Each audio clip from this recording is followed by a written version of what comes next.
আমি সকলকে জানাই যে এই বৃষ্টি আজকের রথযাত্রা, আর এই রথযাত্রাতে প্রচুর পরিমাণে বৃষ্টি হচ্ছে, তোমরা দেখতে পাচ্ছ।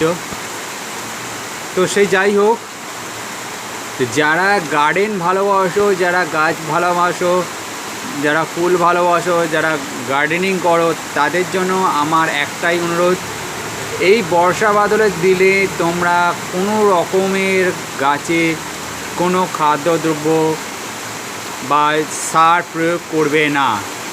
বিশেষ করে তোমরা হাড়ের গুঁড়ো বা শিংকুচি এই সময় বর্ষার সময় কখনোই গাছের গোড়ায় দেবে না, তাহলে পরে গাছে ক্ষতি হতে পারে।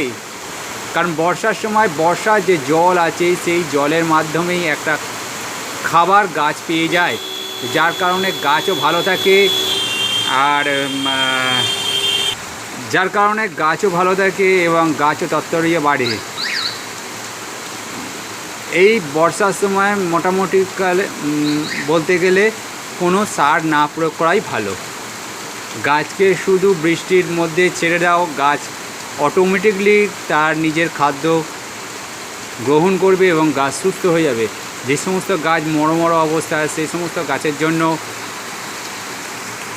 আজকের এই ভিডিওটা, যে তোমরা যে গাছগুলো তোমাদের মরো অবস্থা, সেই গাছগুলোকে অবশ্যই বৃষ্টিতে বার করে দাও। যেখানে একদম ফাঁকা জায়গা আছে সেখানে বার করে দাও, গাছ তোমার ভালো হবে এবং সুস্থ হয়ে যাবে।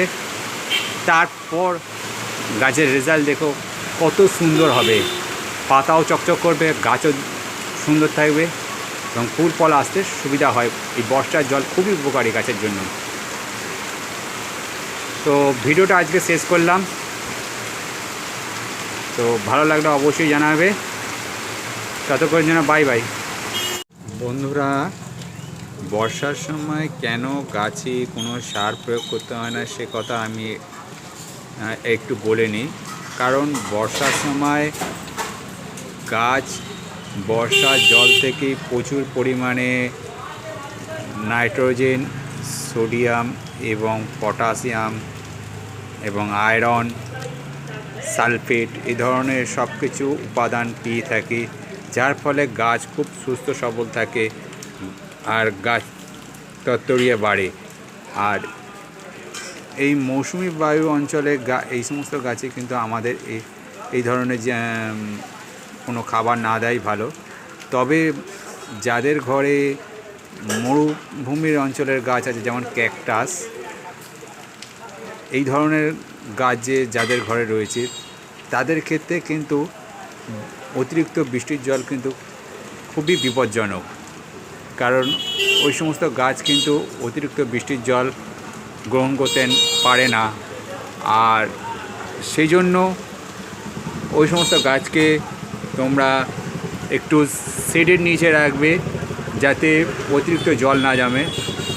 আর তাছাড়া যারা ছাদ বাগান করছো তাদের ক্ষেত্রে আমি বলি,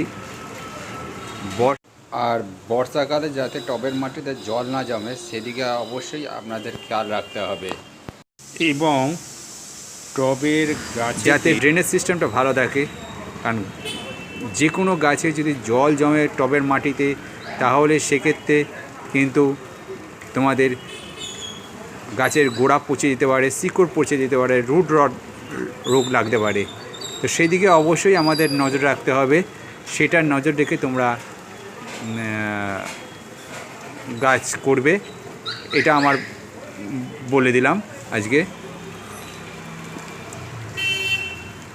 আর এই সময় পটাশ সার বা রাসায়নিক সার যেটা বলি, সেই সার তো একদমই দেবে না।